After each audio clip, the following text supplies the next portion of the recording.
सीतारामन यांची सूचना. नमस्कार. 9:30च्या बातमीपत्रात मी श्वेता सोपारकर आपलं स्वागत करते आणि आता पाहूयात बातम्या विस्तारानं.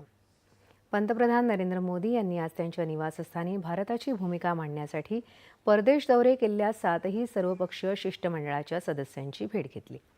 भाजपा खासदार रविशंकर प्रसाद, काँग्रेस खासदार शशी थरूर, डीएमके खासदार कनिमोळी, भाजपा खासदार वैजयंत पांडा, खासदार संजय कुमार झा, खासदार सुप्रिया सुळे आणि श्रीकांत शिंदे यांच्या नेतृत्वाखाली विविध शिष्टमंडळं 33 देशांमध्ये गेली होती. या शिष्टमंडळांसोबत राजकीय नेत्यांसह राजनैतिक विषयातले तज्ज्ञ अधिकारीही होते. या सर्वांशी आज पंतप्रधानांनी चर्चा केली आणि त्यांचे अनुभव जाणून घेतले. ऑपरेशन सिंदूर आणि पाक पुरस्कृत दहशतवादाविरोधात भारतानं घेतलेली कठोर भूमिका या शिष्टमंडळांनी सर्व देशांपर्यंत पोहोचवली.